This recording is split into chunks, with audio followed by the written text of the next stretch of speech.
اس پنکھے بھی بند کر دیں اور اس کا ایکو بھی بند کر دیں۔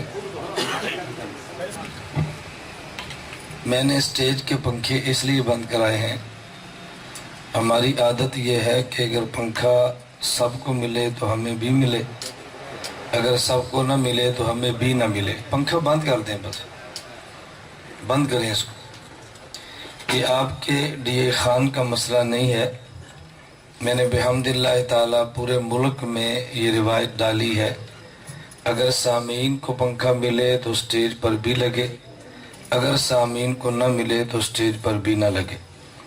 ہمیں گرمی لگے گی تو آپ کی گرمی کا احساس ہوگا، ہمیں گرمی نہیں لگے گی تو آپ کی گرمی کا احساس نہیں ہوگا۔ یہ بات میں اس لیے کہتا ہوں، میری باتیں توجہ سے سمجھیں، میں مذاق قرآن ساتا نہیں ہوں۔ جو شخص ڈائریکٹ لیڈر بنے اس کو کارکن کی پریشانی کا اندازہ نہیں ہوتا، اور جو ورکر سے لیڈر بنے وہ کارکن کی پریشانی سمجھتا ہے۔ توجہ رکھیں، آپ کچھ نہ کریں، بس بیٹھے رہیں، یہ بات اچھی طرح سمجھیں۔ اللہ نے اپنے پیغمبر کو جب حکم دیا اما السائل فلا تنہر، تو اس سے پہلے نبی کو ماضی یاد دلایا ہے، اور جب اللہ نے اپنے نبی کو حکم دیا اما الیتیم فلا تقہر، تو اللہ نے نبی کو ماضی یاد دلایا ہے۔ آپ اس پر توجہ سے بات سمجھیں۔ فرمایا بوجدک الم یجدک یتیما فآویٰ، اپنی یتیمی ذہن میں رکھنا، پھر فرمایا اما الیتیم فلا تقہر۔ ووجدک عائلا فاغنیٰ، اپنی غربت ذہن میں رکھنا، پھر فرمایا اما السائل فلا تنہر۔ جس آدمی نے غربت نہ دیکھی ہو وہ غریب کی غربت کا اندازہ نہیں کر سکتا۔ ہمارے یہاں آج بہت سے لیڈرشپ جو کارکن کو گھاس نہیں ڈالتی، اس کی بہت بڑی وجہ وہ لیڈر پیدا ہوتے ہیں، لیڈر بنتے نہیں ہیں۔ آدمی لیڈر پیدا ہو تو بات اور ہوتی ہے، لیڈر بنے تو پھر بات اور ہوتی ہے۔ اب سب سکون سے بیٹھ کے میری باتیں آپ سنیں، بار بار اٹھیں گے تو میری جو باتیں کہنا چاہتا ہوں شاید آپ وہ میں نہ کہہ سکوں۔ میں نے اس لیے مفتی عبدالواحد قریشی صاحب سے عرض کی تھی جلسوں کی روایات کو تھوڑا سا بدلیں، یہ نعرے والے جلسے ختم کرائیں، پھڈے والے جلسے ختم کرائیں، مجھے معقول سا سنجیدہ مجمع دیں تاکہ میں کھل کر باتیں آپ کی خدمت میں پیش کر سکوں۔ خیر، میں گفتگو شروع کرنے سے پہلے یہ بات اس لیے عرض کی ہے کہ میں نے پنکھے کیوں بند کرائیں، اب آپ کے ذہن میں آ گیا نا۔ مجھے گرمی لگے گی تو آپ کی گرمی سمجھ آئے گی، اگر مجھے گرمی نہ لگی تو آپ کی گرمی سمجھ نہیں آنی۔ آپ نے گرمی سے اٹھنا ہے اور ہم نے آپ کو ڈانٹنا ہے، شرم نہیں آتی؟ تو ہم 1 گھنٹہ برداشت نہیں کر سکتے، خود گرمی لگے تو پتہ چلے نا گرمی کیا ہوتی ہے۔ اللہ میں یہ باتیں سمجھنے کی توفیق عطا فرمائے۔ الحمدللہ الحمدللہ نحمدہ ونستعینہ ونستغفرہ ونؤمن به ونتوکل علیہ ونعوذ باللہ من شرور انفسنا ومن سیئات اعمالنا، من يهده الله فلا مضل له ومن يضلل فلا هادي له، ونشهد أن لا إله إلا الله وحده لا شريك له، ونشهد أن سيدنا ومولانا محمدا عبده ورسوله، أما بعد فأعوذ بالله من الشيطان الرجيم، بسم الله الرحمن الرحيم، يا أيها الذين آمنوا أطيعوا الله وأطيعوا الرسول وأولي الأمر منكم،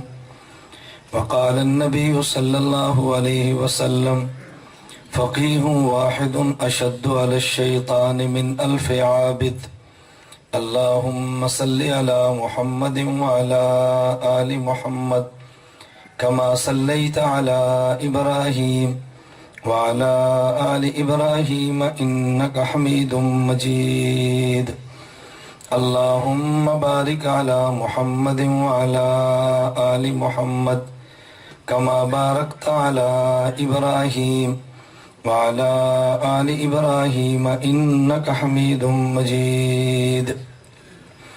معزز علماء کرام، میرے نہایت واجب الاحترام بزرگوں، مسلک اہل سنت والجماعت سے تعلق رکھنے والے وجود نوجوان دوستوں اور بھائیوں، عالمی اتحاد اہل سنت والجماعت کے زیر اہتمام ہمارا ڈیرہ اسماعیل خان کا یہ تیسرا امام اعظم ابو حنیفہ سیمینار منعقد ہو رہا ہے۔ جب پہلا سیمینار ہوا اس وقت بھی مفتی عبدالواحد صاحب نے مجھ سے مشورہ کیا۔ میں نے ان کو کہا کہ آپ سیمینار بسم اللہ پڑھ کے شروع کرائیں۔ دوسرے سال پھر ہوا، پھر مجھ سے مشورہ کیا تو میں نے بتایا اس ترتیب سے آپ سیمینار پھر کرائیں۔ اب تیسرا سیمینار تھا تو مجھ سے پھر مشورہ کیا۔ میں نے کہا اب تیسرے سیمینار میں میں خود آتا ہوں تاکہ ہم دیکھیں گزشتہ دو سیمینار جو آپ نے کرائے وہ کس سطح کے رہے ہیں۔ تیسرا سیمینار بتا دے گا کہ پہلے دو سے لوگوں کو کس قدر فائدہ ہوا ہے۔ میں چند ایک باتیں آپ کی خدمت میں پیش کروں گا۔ پہلی بات تو ذہن میں رکھیں، امام اعظم ابو حنیفہ رحمۃ اللہ علیہ کے حوالے سے میں نے آپ کی خدمت میں 10 باتیں پیش کرنی ہیں۔ ان میں 5 باتیں حضرت امام صاحب کی ذات کے لیے اور 5 باتیں وہ جو امام صاحب پر ہیں۔ ہم پوری بات کریں گے، ادھوری بات نہیں کریں گے۔ نمبر 1 امام اعظم ابو حنیفہ کے لیے بشارت۔ نمبر 2 امام صاحب کی جائے ولادت۔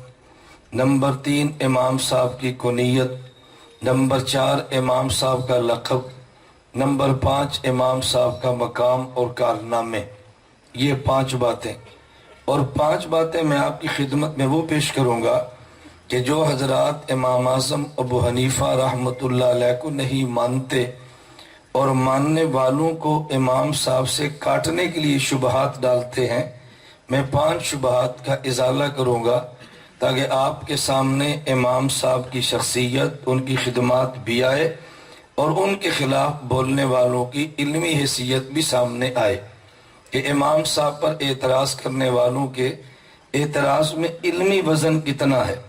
ہم علمی گفتگو کرتے ہیں، سیاسی عسکری گفتگو نہیں کرتے۔ اس کا معنی ہم سیاست عسکریت کے خلاف ہیں، یہ قطعاً غلط ہے۔ ہماری عالمی اتحاد اہل سنت والجماعت غیر عسکری اور غیر سیاسی خالصتاً علمی اور تحقیقی جماعت ہے۔ علماء دیوبند نے مختلف شعبوں میں مختلف کام فرمائے ہیں۔ ہم اہل حق کے ہر کام اور ہر جماعت کی تائید کرتے ہیں، لیکن ہمارے ذمے دلائل کے ساتھ اپنے مسلک کی اشاعت اور دلائل کے ساتھ اپنے مسلک کا دفاع ہے۔ اس لیے ہم اپنے عنوان پہ بات کریں گے، باقی حضرات جو بات کریں ہم سر بچشم قبول کرتے ہیں۔ 5 باتیں توجہ سے سمجھیں۔ نمبر 1 حضرت امام اعظم ابو حنیفہ رحمۃ اللہ علیہ کی بشارت۔ میں کہتا ہوں امام صاحب کے آنے کا اشارہ قرآن میں ہے، امام صاحب کے جانے کا اشارہ نبی کے فرمان میں ہے۔ حضرت امام اعظم ابو حنیفہ کے آنے کا اشارہ قرآن میں ہے اور امام صاحب کے جانے کا اشارہ نبی کے فرمان میں ہے۔ جو قرآن مانتا ہے وہ امام ابو حنیفہ کا آنا مانتا ہے، جو نبی کا فرمان مانتا ہے وہ امام ابو حنیفہ کا جانا مانتا ہے۔ ہم دیوبند والے قرآن بھی مانتے ہیں، ہم دیوبند والے نبی کا فرمان بھی مانتے ہیں۔ اس لیے امام صاحب کے آنے کا اشارہ قرآن میں ہے اور جانے کا اشارہ نبی پاک کے فرمان میں ہے۔ آپ اندازہ کریں کتنا بڑا آدمی ہے کہ جس کی آمد کے اشارے اللہ قرآن میں دے رہے ہیں اور جس کے جانے کے اشارے رسول اللہ اپنے فرمان میں دے رہے ہیں۔ پارہ نمبر 28 آپ تلاوت فرمائیں گھر جا کے اور دیکھیں، سورۃ الجمعہ آیت نمبر 3، 4 آپ پڑھیں جا کے اس کو۔ اس سے پہلے مکمل آپ یہ تینوں آیتوں کی جب تلاوت کریں آپ کے سامنے آئے گا۔ اللہ رب العزت نے اپنے نبی کے بارے میں فرمایا وَالَّذِي بَعَثَ فِي الْأُمِّيِّينَ رَسُولًا مِّنْهُمْ يَتْلُو عَلَيْهِمْ آيَاتِهِ وَيُزَكِّيهِمْ وَيُعَلِّمُهُمُ الْكِتَابَ وَالْحِكْمَةَ وَإِنْ كَانُوا مِنْ قَبْلُ لَفِي ضَلَالٍ مُبِينٍ وَآخَرِينَ مِنْهُمْ لَمَّا يَلْحَقُوا بِهِمْ۔ اللہ فرماتے ہیں میں نے اپنے پیغمبر حضور اکرم صلی اللہ علیہ وسلم کو بھیجا اور 2 طبقوں کا نام لیا ہے۔ Number 1 امیین، number 2 آخرین۔ امیین کون ہیں؟ آخرین کون ہیں؟ امیین کو دنیا جانتی ہے، اس سے مراد رسول اللہ صلی اللہ علیہ وسلم کے صحابہ۔ اور آخرین کون ہے اس کی شرح میں نہیں کرتا، اس کی شرح ان سے کروائیں جن پہ قرآن اترا ہے۔ ہمارا دیوبند کا موقف یہ ہے، نبی نمائندہ خدا ہے، صحابی نمائندہ مصطفیٰ ہے۔ قرآن کا معنی نبی سے سمجھیں، حدیث کا معنی صحابی سے سمجھیں۔ فتنے اس وقت پیدا ہوتے ہیں جب لوگ قرآن پڑھتے ہیں معنی نبی سے نہیں، قادیان والا کرتے ہیں۔ قرآن پڑھتے ہیں معنی نبی کا نہیں، لاہور والا کرتے ہیں۔ قرآن پڑھتے ہیں معنی نبی کا نہیں، امرتسر والا کرتے ہیں۔ قرآن نبی کا پڑھتے ہیں معنی نبی کا نہیں، بلکہ بمبئی والا کرتے ہیں۔ قرآن پڑھتے ہیں معنی نبی کا نہیں، پنج پیر والا کرتے ہیں۔ قرآن نبی کا پڑھتے ہیں معنی پیغمبر والا نہیں، اپنا پڑھتے ہیں۔ پھر فتنے پیدا ہوتے ہیں، حدیث نبی کے پڑھتے ہیں اور معنی صحابی سے نہیں، وہابی سے لے لیتے ہیں۔ حدیث نبی کی پڑھتے ہیں معنی نبی کے شاگردوں سے نہیں، اپنی رائے سے کرتے ہیں۔ دیوبند والے کہتے ہیں نبی نمائندہ خدا، کلام خدا کے لفظ بھی نبی دے، کلام خدا کا معنی بھی نبی دے۔ صحابی نمائندہ مصطفیٰ، مصطفیٰ کے کلام کے الفاظ بھی صحابی دے اور کلام مصطفیٰ کا معنی بھی صحابی دے۔ پھر فرقہ واریت پیدا نہیں ہوتی، فرقہ واریت ختم ہوتی ہے۔ یہاں سے جھگڑے شروع ہوتے ہیں، لوگ کہتے ہیں وہ بھی قرآن پڑھتا ہے، یہ بھی قرآن پڑھتا ہے۔ عنوان میرا یہ نہیں میں اس پہ دلائل دیتا، میں صرف سمجھانے لگا ہوں قرآن کی آیت کا معنی نبی سے پوچھتے ہیں۔ رسول اللہ صلی اللہ علیہ وسلم نے، صحابہ کرام نے پوچھا۔ حضرت ابو ہریرہ فرماتے ہیں کنا جلوسا عند النبی صلی اللہ علیہ وسلم، ہم بیٹھے تھے، یہ سورۃ الجمعہ نازل ہوئی، ہم نے اللہ کے نبی سے پوچھا اللہ کے نبی یہ آخرین اس سے مراد کون ہے؟ حضور خاموش ہو گئے۔ پھر پوچھا آخرین سے مراد کون ہے؟ اللہ کے نبی خاموش ہوئے۔ پھر پوچھا آخرین سے مراد کیا ہے؟ جب 3 بار پوچھا اللہ کے نبی صلی اللہ علیہ وسلم سے، حضرت سلمان فارسی تشریف فرما تھے، حضور نے کندھے پہ ہاتھ رکھا، اللہ کے نبی فرمانے لگے لو کان الایمان عند الثریا لنالہ رجل من ہؤلاء، اگر یہ ایمان، ایک روایت میں علم ہے، اگر یہ علم اور ایمان ثریا ستارے تک بھی پہنچ جائے، اس سلمان فارسی کی اولاد میں سے ایسے لوگ آئیں گے جو اس کو وہاں سے جا کے بھی اتار کے لے آئیں گے۔ اب یہ حدیث اللہ کے نبی کی ہے، آیت کی شرح اللہ کے نبی نے فرمائی ہے۔ حضرت امام سیوطی رحمت اللہ علیہ اس کو سمجھا رہے ہیں، تبیین الصحیفہ حضرت امام سیوطی سمجھا رہے ہیں۔ پھر مناقب الامام ابی حنیفہ کہتے ہیں قد بشرہ صلی اللہ علیہ وسلم بالامام ابی حنیفہ فی الحدیث، اللہ کے نبی نے آخرین کا معنی کیا۔ محدث بتا رہا ہے اس حدیث میں اشارہ اللہ کے نبی نے امام اعظم ابو حنیفہ کی بشارت کی طرف کیا ہے۔ امیین سے مراد پیغمبر کے صحابہ، آخرین سے مراد امام اعظم ابو حنیفہ۔ امیین سے مراد صحابہ اور آخرین سے مراد امام اعظم ابو حنیفہ۔ نقطہ ذہن میں رکھنا، اس کا معنی یہ ہے امیین اور آخرین یہ دونوں آپس میں ملے ہوں گے، امیین کے فوراً بعد آئیں گے تبھی آخرین بنیں گے، اگر بعد میں آئے تو آخرین کیسے بنیں گے؟ امام مالک کو دیکھ لو، آخرین میں نہیں ہے۔ امام شافعی کو دیکھو، مصداق اول نہیں بنتا، کیونکہ امیین کے فوراً بعد آنے والا امام مالک نہیں، ابو حنیفہ۔ امیین کے فوراً بعد آنے والا امام بخاری نہیں، امام ابو حنیفہ۔ فوراً آنے والا امام شافعی احمد نہیں، امام ابو حنیفہ۔ آخرین وہ ہے جو امیین کے بعد آیا۔ اگر امیین سے مراد پیغمبر کے صحابہ، آخرین سے مراد وہ ہے جو صحابہ کے فوراً بعد صحابہ کے دور میں آئے، وہ تنہا امام اعظم ابو حنیفہ ہے، وہ تنہا امام اعظم ابو حنیفہ۔ ترتیب بتا رہی ہے نا، یہ پہلے والا یہ بعد والا، تو بعد والوں میں جو سب سے پہلے آئے آخرین کا مصداق وہی ہوگا۔ اور تعجب کی بات یہ ہے، امام سیوطی یہ شافعی المسلک ہے، حنفی المسلک نہیں ہے۔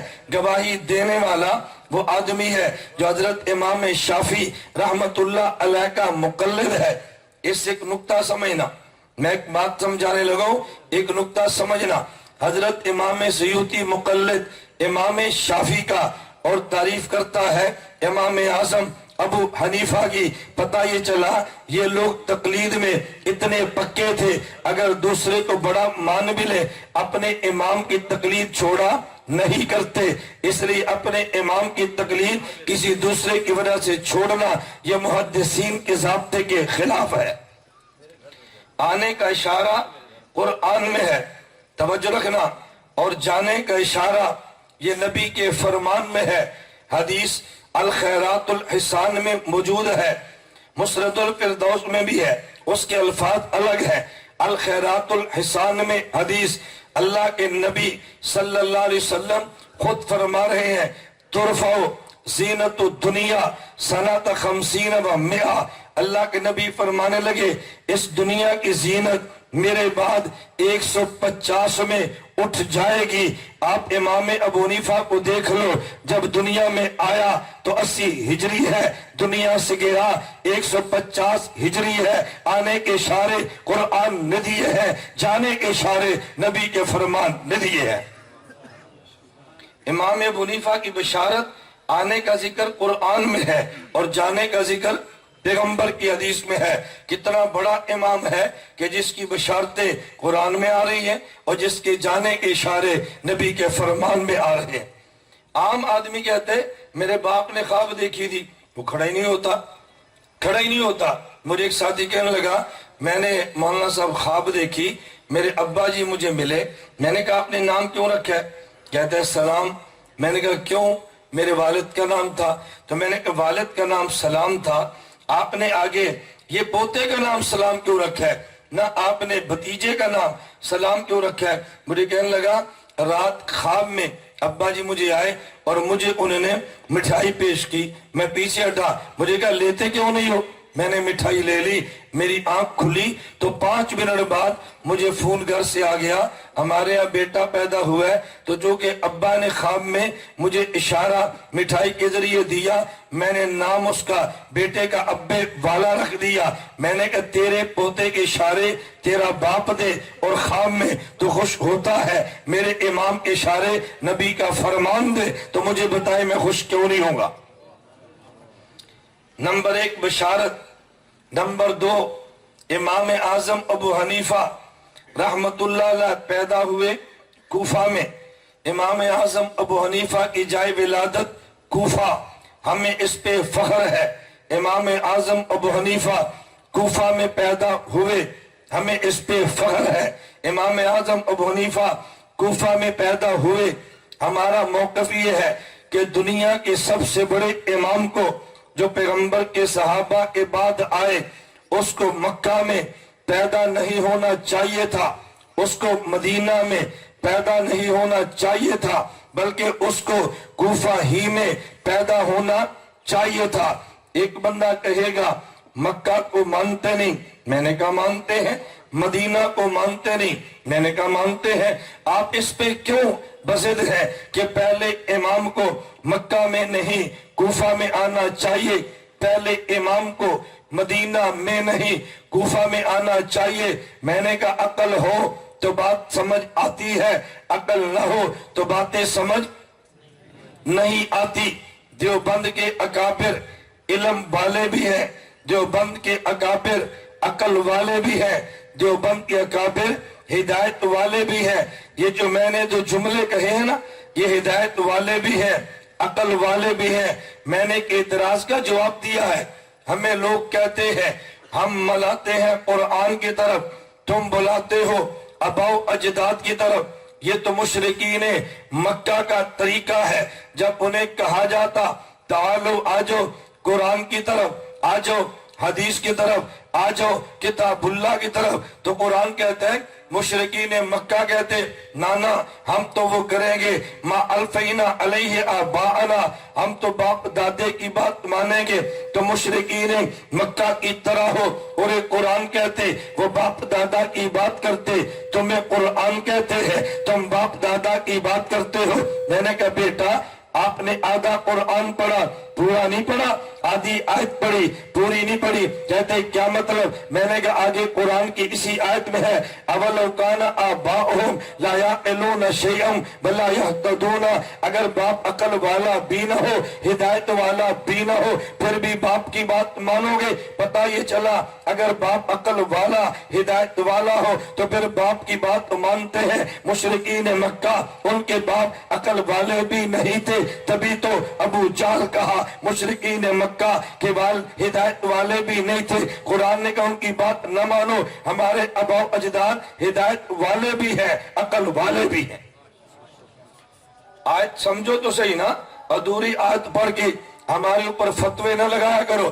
توجہ رکھنا، میں نے کہا ہمارے اکابر ابا علم والے بھی ہیں، عقل والے بھی ہیں۔ آپ کو کہ جی کیسے؟ میں سمجھانے لگا ہوں، یہ عقلی ضابطہ ہے، ایک بڑا ہے ایک چھوٹا ہے۔ بڑا کام شروع کرتا ہے، وہ جب دنیا سے جانے لگے تو چھوٹے کو کہہ کے جاتا ہے دیکھو یہاں تک کام میں نے کیا، آگے بیٹا یہاں سے تو نے لے کے چلنا ہے۔ اگر وہ نہ کہہ کر جائے تب بھی بڑا جہاں سے کام چھوڑ کے جائے، چھوٹا وہاں سے کام لے کے چلتا ہے۔ یہ دنیا کا ضابطہ ہے۔ اگر باپ نے جگہ خریدی اور مسجد بنا دی ہے لیکن مدرسہ نہیں بنا سکا تو باپ کے جانے کے بعد اس کا بیٹا مدرسہ بناتا ہے۔ وہ یہ نہیں کرتا کہ مسجد شہید کر کے دوبارہ بنائے، مدرسہ بناتا ہے۔ اس نے مدرسہ بچوں کا بنایا، یہ دنیا سے چلا گیا، بچیوں کا مدرسہ علاقے کی ضرورت تھی، آگے پوتا وہ بچیوں کا مدرسہ بناتا ہے، بنا دیا۔ اب اس کے بعد پڑپوتا اس نے دیکھا کہ باپ نے مسجد بنائی، ہمارے دادا نے مسجد بنائی، ہمارے ابو نے یہ مدرسہ بنایا، ادھر یہ بچیوں کا بنا، بھئی ہمارے علاقے کی ضرورت سکول بھی ہے، مجھے بنانا چاہیے۔ آگے پڑپوتے نے سکول بنایا، پتا چلا بڑے نے مسجد بنائی، بعد والے نے بچوں کا مدرسہ، بعد والے نے بچی کا مدرسہ، اور بعد والے نے ساتھ سکول بنا لیا۔ جہاں پہ بڑا کام چھوڑ کے جائے چھوٹا وہاں سے آگے کام لے کے چلتا ہے۔ امام الانبیاء یہ سب سے بڑے ہیں، دنیا سے گئے ہیں اور گئے مدینہ سے۔ امام ابو بکر مدینہ سے کام لے کے چلے ہیں، اللہ کے نبی کے جانشین امام ابو بکر مدینہ سے گئے ہیں، ان کے جانشین حضرت عمر ہیں، وہ مدینہ سے کام لے کے چلے ہیں، اور عمر بن خطاب مدینہ میں شہید ہوئے، ان کے جانشین حضرت عثمان مدینہ سے کام لے کے چلے ہیں، ان کے جانشین حضرت علی المرتضی ہے۔ علی المرتضی مکہ سے مدینہ، مدینہ سے چلے ہیں اور کوفہ میں جا کے شہید ہوئے ہیں۔ اللہ کے نبی کے بعد پہلے خلیفہ ابو بکر ہے، دوسرے عمر ہے، تیسرے عثمان ہے، چوتھے علی ہے۔ ان کے بعد باری اماموں کی آئی ہے تو چوتھے امام احمد ہیں، تیسرے امام شافعی، دوسرے امام مالک اور پہلے امام ابو حنیفہ۔ خلفائے راشدین میں خلفائے اربعہ میں چوتھے آخری علی المرتضی ہے، اور ائمہ اربعہ میں پہلے امام ابو حنیفہ۔ تو جہاں سے چوتھے نے جانا تھا وہاں پہ پہلے نے آنا تھا۔ اگر چوتھا مکہ میں شہید ہوتا تو پہلا مکہ میں آتا، اگر چوتھا مدینہ میں وفات پاتا تو پہلا امام مدینہ میں پیدا ہوتا۔ جب چوتھا خلیفہ کوفہ میں شہید ہوا تو پہلے امام نے کوفہ میں آنا تھا۔ جہاں بڑا کام چھوڑ کے جائے وہاں چھوٹا کام لے کے چلتا ہے۔ کوفہ آخری خلیفہ کی جائے شہادت ہے تو پہلے امام کی جائے ولادت ہے۔ اب بتاؤ امام کو کہاں آنا چاہیے تھا؟ اس میں تو ہمیں فخر سے کہنا چاہیے، آپ گھبرا جاتے ہیں۔ میں کہتا ہوں یہ لوگ اعتراض تو کرتے ہیں، توجہ رکھنا، لیکن جو ہمیں نہیں مانتا نا وہ کوفہ کو اتنا مقدس مانتا ہے، نماز دیے خان بھی پڑھے نا تو مٹی کوفہ کی رکھتا ہے۔ نہیں سمجھے؟ جو کوفہ کے خلاف ہمارے امام کو گالیاں دیتا ہے نا کہ کوفی امام نہیں مانتے، وہ کوفی زمین کو پاکیزہ اتنا سمجھتا ہے، دیے خان میں نماز بھی پڑھے تو مٹی کوفہ کے نیچے رکھتا ہے، یہ ناپاک تھی تو رکھی کیوں ہے؟ اگر پاک تھی تو میرے امام کو مان لینا جو اس مٹی سے پیدا ہوا ہے۔ ناپاک تھی تو سجدہ کیوں کیا؟ اگر پاک ہے تو میرے امام کو مان جو اس مٹی سے پیدا ہوا ہے۔ بات توجہ سے سمجھنا، کوفہ کو لوگ سمجھے نہیں ہے، اور یہ امام ابو حنیفہ کوفہ میں پیدا ہوئے، میں نے کہا ان کو کوفہ میں ہونا چاہیے تھا، مجھے کہتے وجہ، میں نے کہا وجہ یہ ہے، بات توجہ سے سمجھنا، وجہ یہ ہے ہم نے جانا مدینہ ہے، ہم نے جانا نبی پاک کے پاس ہے صلی اللہ علیہ وسلم، ہم نے جانا حضور کے قدموں میں ہے، بھئی جائیں کہاں سے؟ میں نے کہا خود طے نگر، جن کے پاس جانا انہی سے پوچھ لے، توجہ رکھنا، جن کے پاس جانا انہی سے پوچھ لے۔ میں آپ کو دعوت دیتا ہوں، بھئی میرے مرکز اہل سنت والجماعت ادارے میں میرے پاس پڑھنے کے لیے آئیں، آپ پوچھے مولانا کیسے؟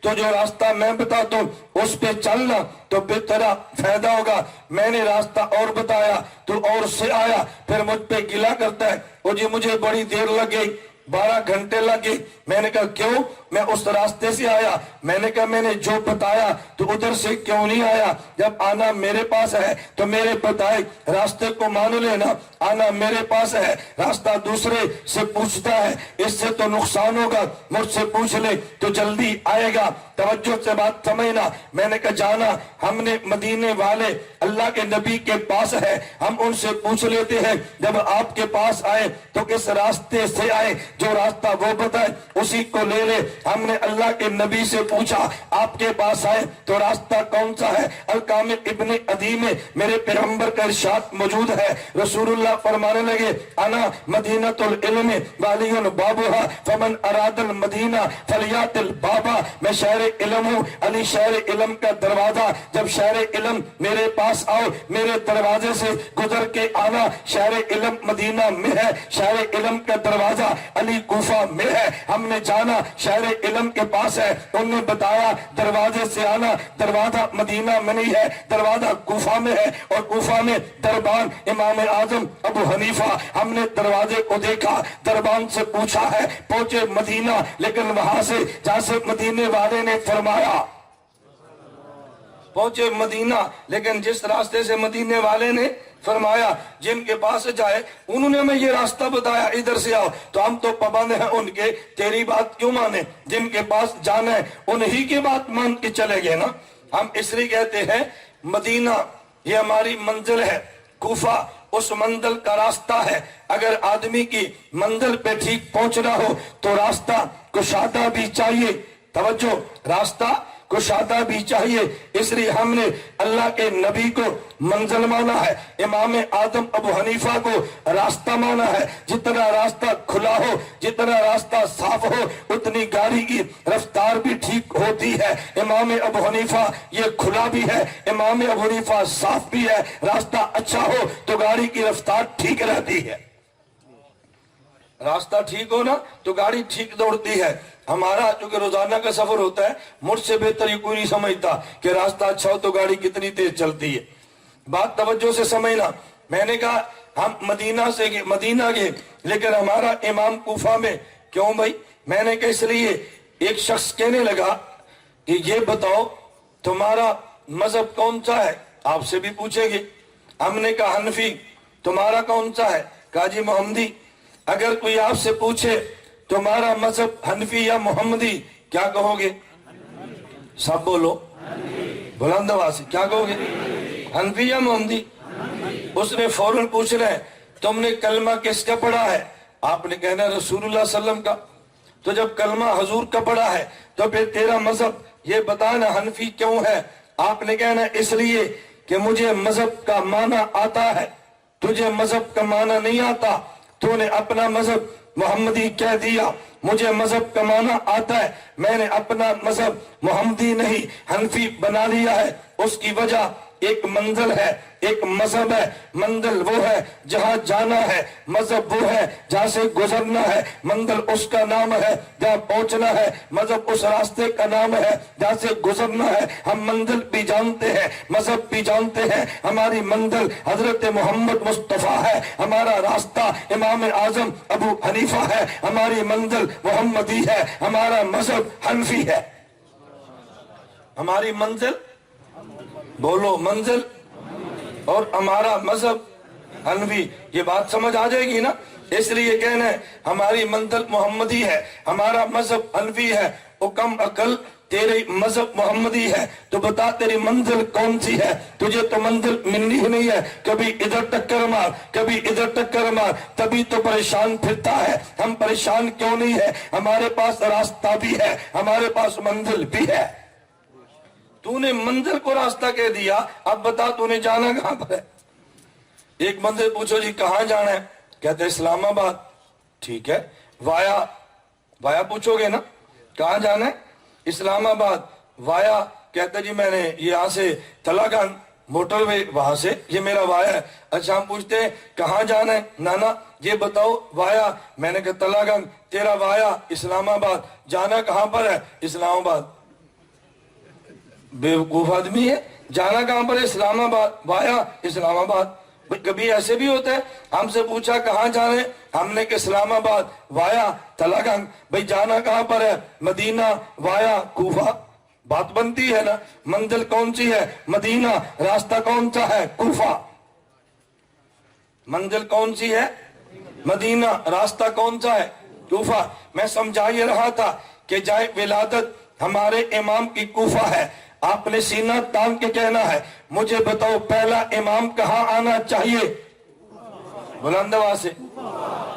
میں مکہ مکرمہ میں تھا، چند لوگ جمع تھے، مجھے سوال کرنے لگے، کہنے لگے مولانا صاحب تم کون سا امام مانتے ہو؟ میں نے کہا کوفہ والا۔ مجھے کہتے ہیں مکہ والا کیوں نہیں؟ میں نے کہا مکہ میں رہتے ہو؟ مجھے کہتے ہیں جی ہاں۔ توجہ سے بات سمجھنا، مجھے کہتے ہیں جی ہاں۔ میں نے کہا جو قرآن تم مکہ میں پڑھتے ہو اس کی قراتیں کتنی ہیں؟ کہتے ہیں جی 10۔ میں نے کہا قرات کون سی مانتے ہو؟ مجھے کہتے ہیں کوفہ والی۔ میں نے کہا مکہ والی کیوں نہیں ہے؟ توجہ رکھنا ذرا، مکہ والی کیوں نہیں ہے؟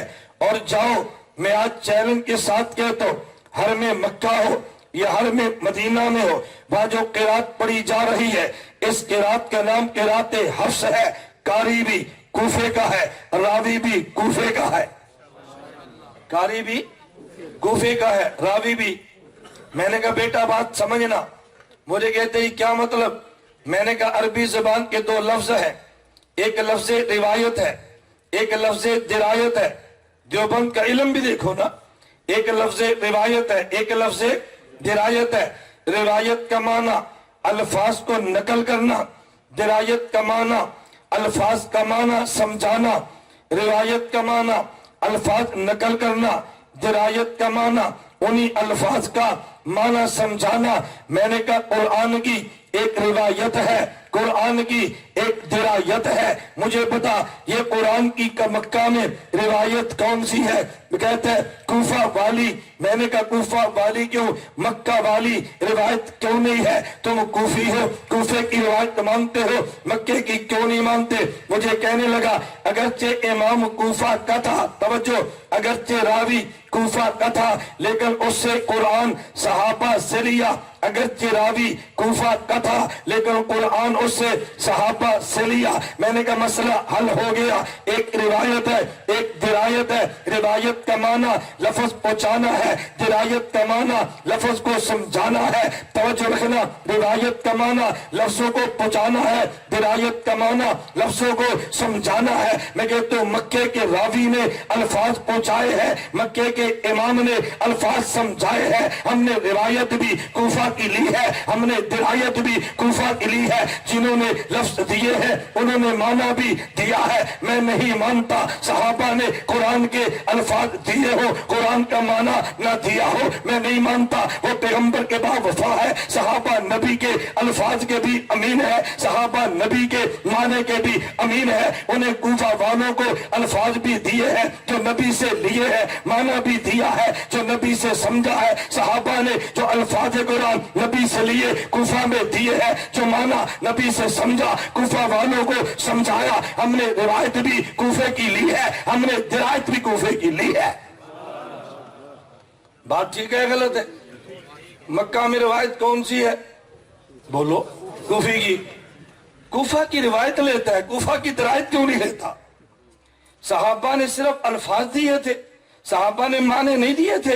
انہوں نے پیغمبر کے الفاظ بھی دیے, کن کو بولنا, کن کو معنی بھی دیا, کن کو. تو کوفے کی روایت مانتے شرم نہیں آتی, کوفے کی درایت مانتے حیا کیوں آتی ہے؟ دیوبند والوں کو دے, جہاں کا راوی لیا ہے وہاں کا درایت والا بھی لیا ہے. وہ جی انہوں نے, میں نے کہا اچھا جب یہ روایت کوفہ کی ہے تو انہیں کیوں لی ہے؟ کہتے ہیں اگرچہ راوی کوفہ کا ہے لیکن انہوں نے قرآن لیا تو صحابہ سے تھا نا. میں نے کہا امام اگرچہ کوفہ کا ہے اس نے سمجھا تو صحابہ سے تھا نا. صحابی لفظ دے تو لے لیتا ہے, معنی دے تو نہیں لیتا.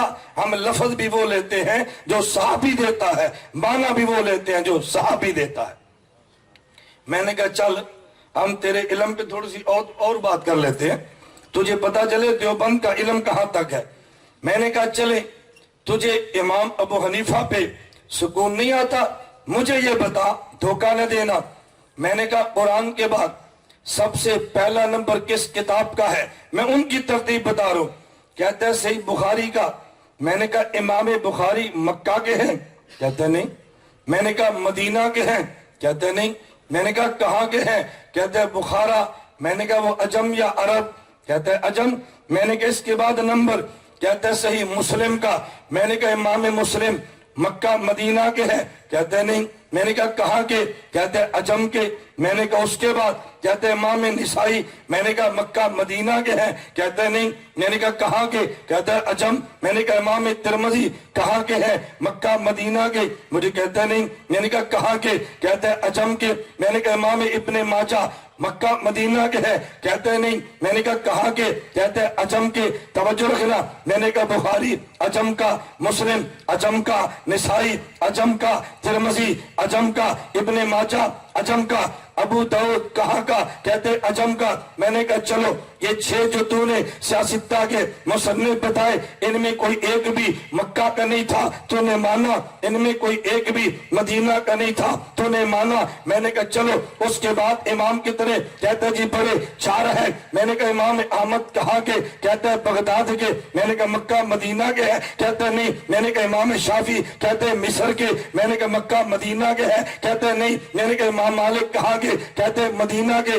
میں نے کہا اچھا پھر امام مالک کا مقلد بن جا, یہ تو مدینہ کا ہے. کہتے ہیں جی نہیں نہیں. میں نے کہا اس کا مطلب یہ ہے تجھے مدینہ سے پیار نہیں ہے, تو نے دھوکہ دیا ہے. اگر پیار مدینہ سے ہوتا امام شافعی کا مقلد نہ بنتا, وہ مصر کا ہے. امام احمد کا نہ بنتا, وہ بغداد کا ہے. امام ابو حنیفہ کا نہ بنتا, وہ کوفے کا ہے. امام مالک کا بن جاتا, مدینے کا ہے. میں نے کہا سیاستہ نے کوئی مصنف یہاں کا نہیں تھا, تو نے مانا ہے. امام مالک یہاں کا تھا, تو نہیں مانتا. پتہ یہ چلا مدینے کا نام لے کے امت کو دھوکہ دیتا ہے, وگرنہ تو مدینے کا امام بھی نہیں مانتا. اگر ہم سے پوچھ لے رفع یدین کے مسئلے پہ, ہم مالک کو مدینے والے کو مانتے ہیں جو مدینے کا امام تھا. وہ کہتے ہیں جہاں تک میں نے دیکھا مدینے میں نماز میں رفع الیدین نہیں تھا. اگر مدینے والے کو مانتا ہے رفع الیدین کو چھوڑ دے.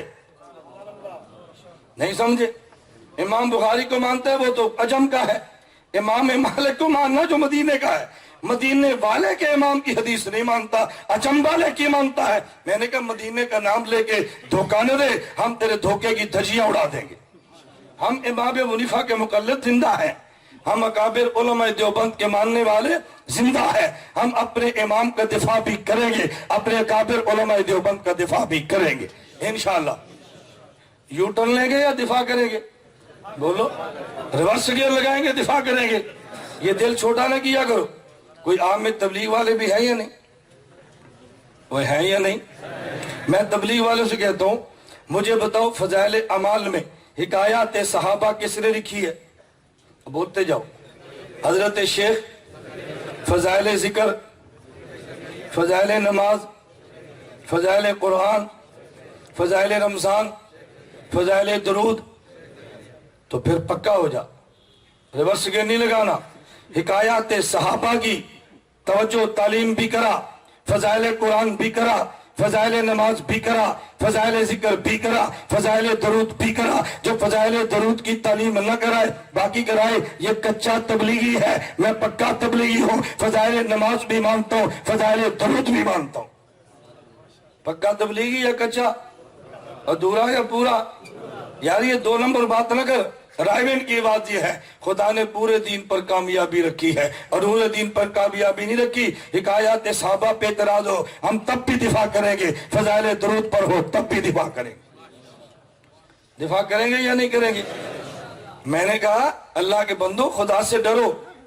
یہ غیر مقلدوں کی ترتیب ہے جو تم نے شروع کر رکھی ہے. غیر مقلدین کی ترتیب کیا ہے؟ ان کی تفسیر احسن البیان آپ نے دیکھی ہوگی. میں اہل علم سے کہتا ہوں، آپ کو نہیں کہتا پڑھے، اہل علم سے کہنا. میں نے اس پہ مستقل 1 گھنٹے کا بیان کیا ہے. احسن البیان کا تحقیقی جائزہ آپ سنیں، میرے نیٹ پہ 1 گھنٹے کا بیان اس پہ موجود ہے. احسن البیان کے مقدمے میں صلاح الدین یوسف نے ایک عجیب بات لکھی ہے.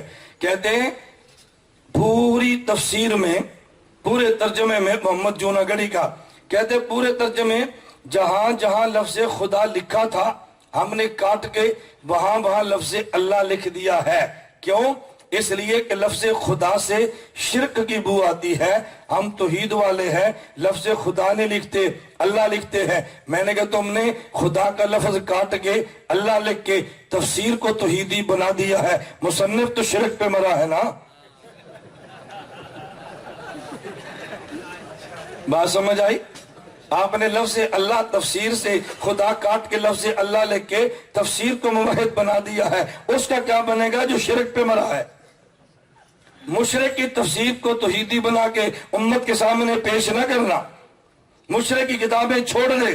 اگر وہ موحد تھا تو پھر خدا رہنے دے، نہ کاٹ. اگر خدا میں لفظ لکھنے میں شرک کی بو ہے تو پھر کیا ہے؟ محمد پرجونا گڑھی میں شرک کی بو آتی ہے، میں اس بدبودار کو نہیں مانتا، چھوڑ دینا. یہ غیر مقلدوں کا طرز ہے، دیوبند کا نہیں ہے. فضائل نماز بھی ہماری، فضائل قرآن بھی ہماری، فضائل ذکر بھی ہماری، فضائل درود بھی ہماری کتاب ہے. اعتراض تم کرو، دفاع ہم کریں گے، چھوڑیں گے نہیں. چھوڑ دیں گے؟ آج پہ تبلیغ والے عہد کرو، بازار میں جاؤ گے نا تو وہ فضائل اعمال لینی ہے جس میں فضائل درود بھی ہو. دکاندار کو پتا چلے میں نے کون سی چھاپنی ہے. چھوٹا سے اعتراض ہوتا ہے ریورس گیئر لگا لیتے ہو. وہ دور گزر گیا بابا. اب اتحاد اہل سنت میدان میں ہے، علماء آپ کے پاس موجود ہے بحمد اللہ تعالی. خدا گواہ ہے میں پوری دنیا کی بات کرتا ہوں، آپ کے ڈی اے خان کی بات نہیں کرتا. آپ anamidia.com ہماری ویب سائٹ کا وزٹ کریں، انامیڈیا سروسز، فیس بک پہ ہماری آئی ڈی دیکھیں. پوری دنیا تیرے سامنے آئے گی ہم نے کس طرح امت کو دفاع میں کھڑا کر دیا ہے. مولانا طارق جمیل صاحب کے داماد مجھے ملے، کہتے ہیں میں 7 ماہ برازیل لگا کر آیا ہوں. مجھے وہاں کے لوگوں نے پوچھا مولانا الیاس گمن کو جانتے ہو؟ ہم نے کہا جی ہاں. کہا سلام بھی دینا. انہوں نے بتانا تیری وجہ سے برازیل میں ہم مسلک دیوبند پہ کھڑے ہیں. دارالعلوم دیوبند کے محتمم مفتی ابوالقاسم نعمانی دامت برکاتہم پچھلے ماہ مجھے مکہ مکرمہ میں ملے. کہنے لگے مولانا ملاقات آپ سے کبھی کبھی ہوتی ہے، زیارت روزانہ ہوتی ہے. میں نے کہا کیسے؟ موبائل دکھایا. کہتے ہیں واٹس ایپ پہ روزانہ تیرا ایک بیان سنتا ہوں. میں دیوبند کے طالب علم کی نہیں محتمم کی بات کر رہا ہوں. ابھی تو ہم زندہ ہیں نا، آپ کو سمجھ نہیں آنی. یہ موت کے بعد تمہیں سمجھ آئے گی ہم نے کتنے سوراخ بند کیے ہیں. مجھے ایک شخص نے ریاض سے فون کیا، کہنے لگا میں بہت ٹینشن کا شکار تھا. میں نے کہا کیا ہوا؟ کہتے ہیں غیر مقلدین ہمیں بہت تنگ کرتے ہیں. میں نے کہا کیا کہتے ہیں؟ کہتے ہیں وہ غیر مقلد کہنے لگے، توجہ، غیر مقلد کہنے لگے او جی حاجی امداد اللہ مہاجر مکی کون ہے؟ میں نے کہا میرے سر کا تاج ہے. حاجی امداداللہ مہاجر مکی کون ہے؟ میں نے کہا سید الطائفہ ہے۔ حاجی امداداللہ مہاجر مکی کون ہے؟ حضرت تھانوی گنگوہی مولانا نانوتوی کا پیر پیران ہے۔ اور جی ان پہ اعتراض ہے۔ میں نے کہا آپ کے ذمے؟ جواب ہمارے ذمے۔ حضرت نے لکھا ہے اللہ کے نبی کو یا رسول اللہ رحم فرما دیجئے، دیکھو شرک ہے، رحم خدا سے درخواست کرنی چاہیے، تمہارا سید الطائفہ نبی سے کرتا ہے۔ میں نے کہا جواب قرآن میں ہے۔ مجھے کہتے کیسے؟ میں نے کہا حضرت پہ جو اعتراض ہے اس کے جواب قرآن میں درج ہے۔ کہتے جی وہ کیسے؟ قرآن کریم میں ہے لَقَدْ جَاءَكُمْ رَسُولٌ مِّنْ أَنفُسِكُمْ عَزِيزٌ عَلَيْهِ مَا عَنِتُّمْ حَرِيصٌ عَلَيْكُمْ بِالْمُؤْمِنِينَ رؤوف الرحیم۔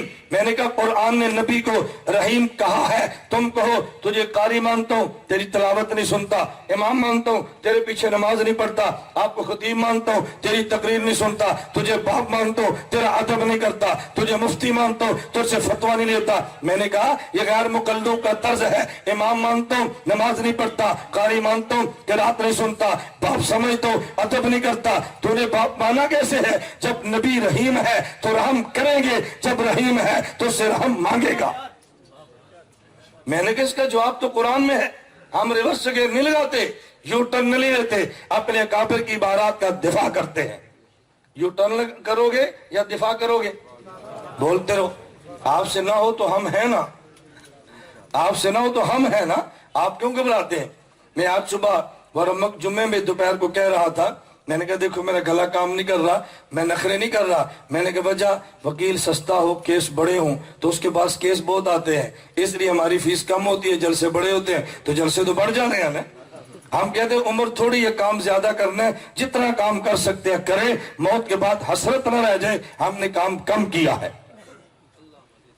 توجہ، میں نے بات کہہ رہا تھا کس پہ؟ جائے ولادت پہ، عنوان ہے نا ذہن میں، جائے ولادت پہ۔ میں ذرا بات آگے چلاتا ہوں۔ میں نے کہا نمبر 3 امام اعظم ابو حنیفہ، ان کی کنیت ابو حنیفہ ہے۔ ابو حنیفہ کا معنی ہم امام اعظم کی ابو حنیفہ کنیت لگو۔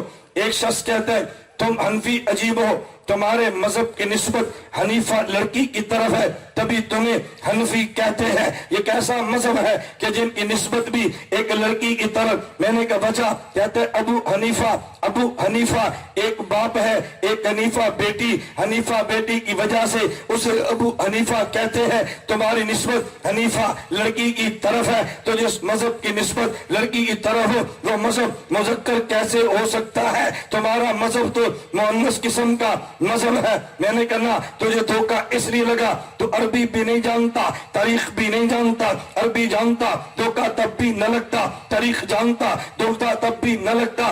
اگر تاریخ جانتا یہ جھوٹ کبھی نہ بولتا۔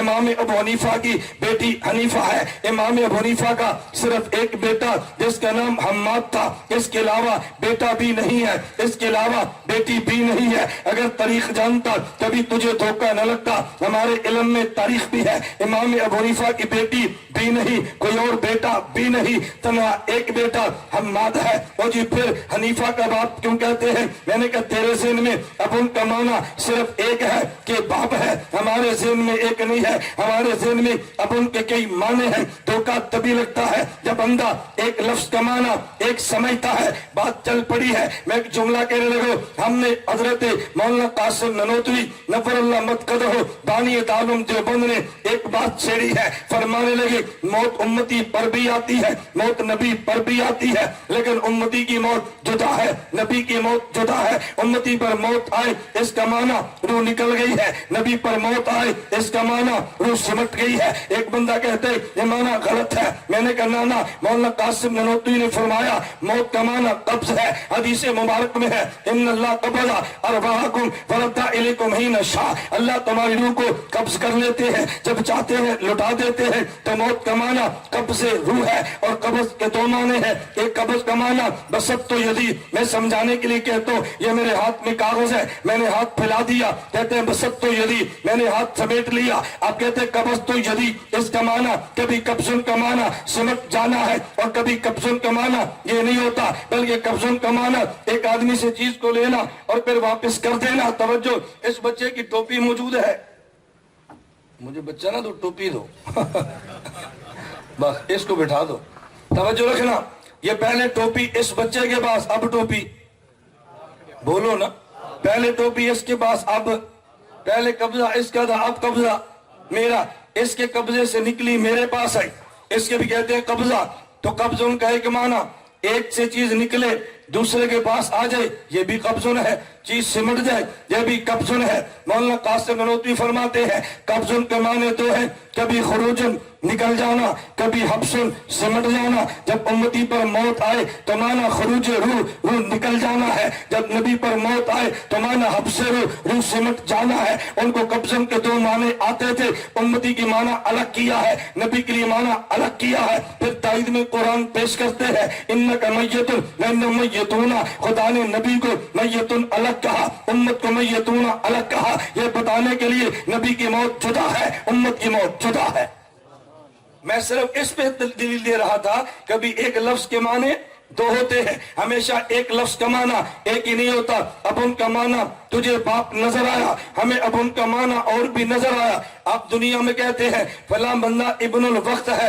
ابن الوقت کا معنی اس کی والدہ کا نکاح وقت سے ہوا ہے، اس کا معنی ہرگز یہ نہیں ہے. ابن الوقت کا معنی یہ ہے کہ یہ بندہ چڑھتے سورج کی پوجا کرتا ہے، جیسے حالاتوں ادھر پھسل جاتا ہے، ابن الوقت ہے. ابن الوقت کا معنی یہ نہیں ہے یہ وقت کا بیٹا ہے. اب ان کا معنی ہمیشہ باپ نہیں ہے. عربی زبان کا لفظ امن ہے، امن کا معنی ہمیشہ ماں نہیں ہے. کبھی قرآن کہتے ام صدیقہ، امن کا معنی ماں ہے. کبھی قرآن کہتے ام حاویہ، امن کا معنی ٹھکانہ ہے. کبھی قرآن کہتے ام کتاب، امن کا معنی اثر ہے. ام لفظ ایک ہے، کبھی معنی ماں ہے. قرآن میں ام صدیقہ کبھی معنی ٹھکانہ، ام حاویہ کبھی معنی اثر ہے. ام کتاب بالکل اسی طرح. اب ان کا معنی کبھی باپ ہے، ابو القاسم کبھی اب ان کا معنی باپ نہیں ہے، اب ان کا معنی والا. اللہ کے نبی نے دیکھا عبد الرحمن بن صخرہ آئے ہیں، ان کی یہاں ان کی قمیص کے اندر اس جگہ پہ دیکھا تو بلی کا بچہ ہے. اللہ کے نبی نے فرمایا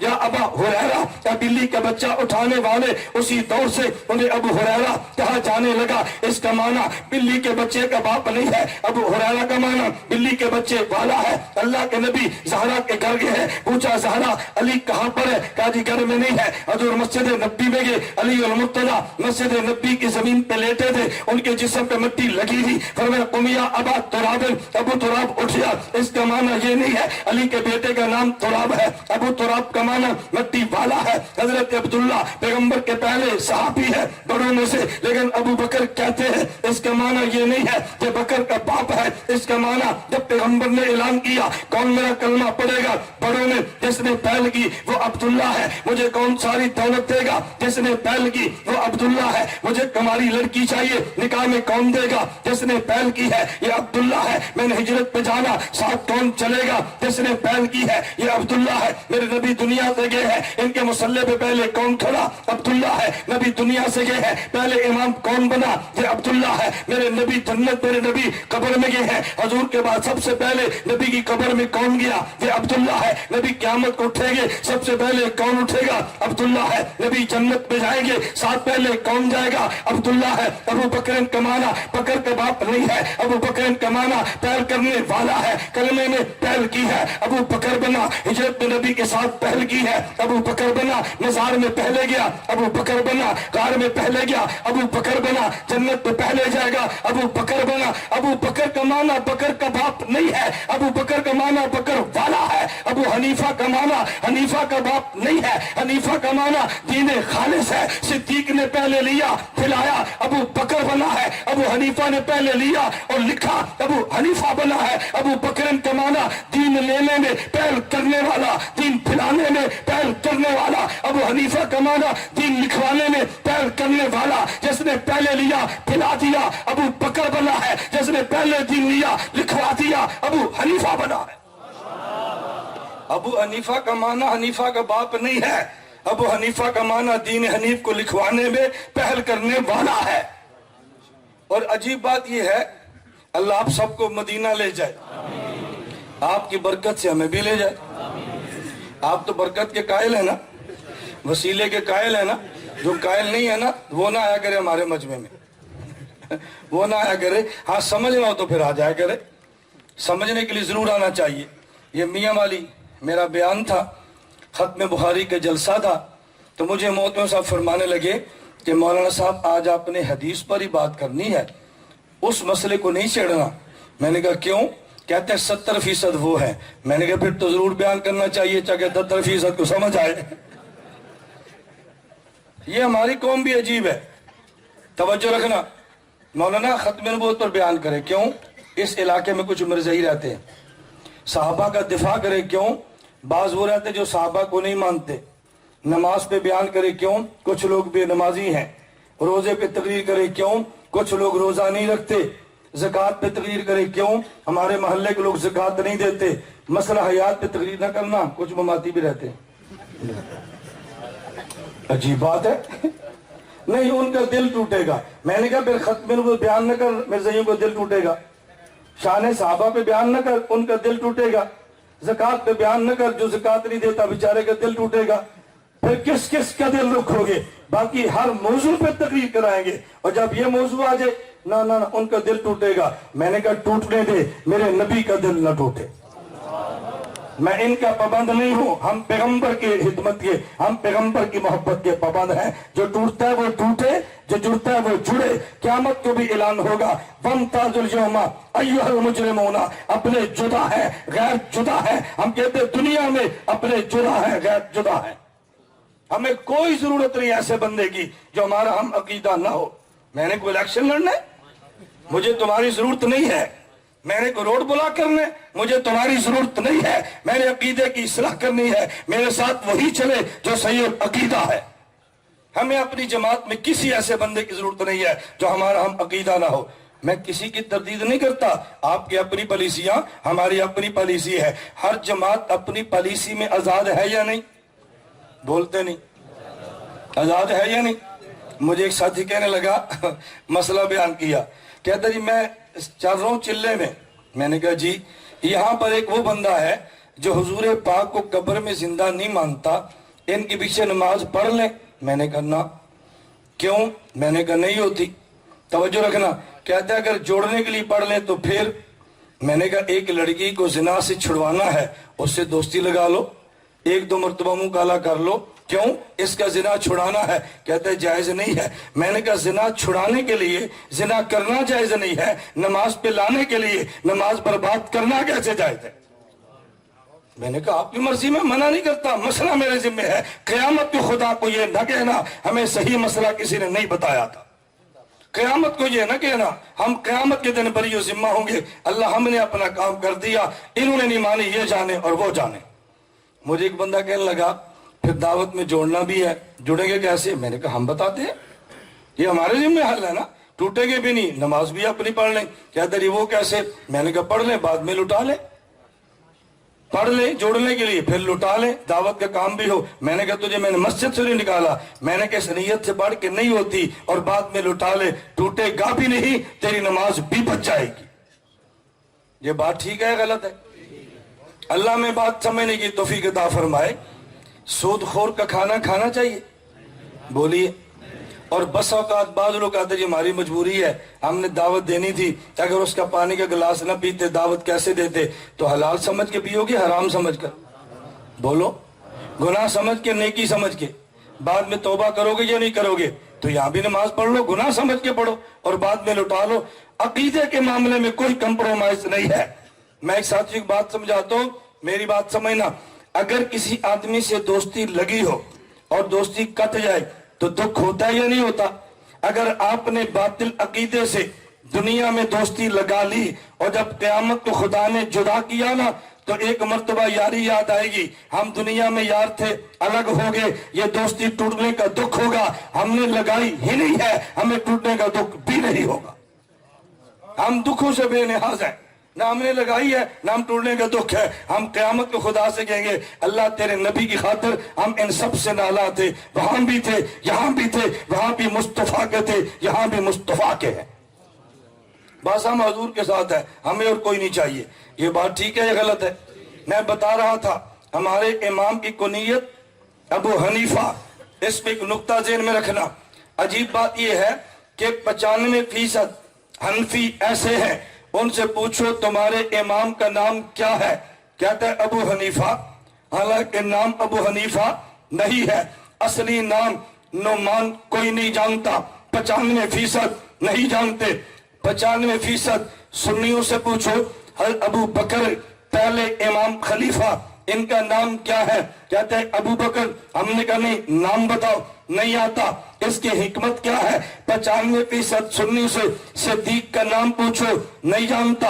ابو بکر کنیت جانتا ہے، نام عبداللہ ہے، نہیں جانتا، کنیت جانتا ہے۔ 95% حنفی سے امام ابو حنیفہ کا نام پوچھو، نہیں جانتا، کنیت پوچھو، جانتا ہے۔ وجہ کیا ہے؟ امام ابو بکر کو ماننے والا سنی عموماً نام نہیں جانتا، ابو بکر کے لفظ کو جانتا ہے۔ امام ابو حنیفہ کا مقلد 95% نعمان کا نام نہیں جانتا، ابو حنیفہ کنیت سے واقف ہے۔ اس کی وجہ ایک نام ہوتا ہے، ایک کام ہوتا ہے۔ کبھی اللہ کسی بندے کا کام اتنا پسند کرتے ہیں، اس کے نام کو خفا میں رکھ کے اس کے کام کو منظر عام پہ لے آتے ہیں۔ نبی سے دین لے کے پھیلانے میں پہل کرنا یہ صدیق کا کام ہے، جسے ابو بکر کہتے ہیں۔ نبی کا دین صحابہ سے لے کے لکھوانے میں پہل کرنا ابو حنیفہ کا کام ہے، جو خدا نے انہیں دیا ہے۔ تو دین لے کے پھیلانے میں پہل یہ مشن صدیق ہے، صحابہ سے دین لے کے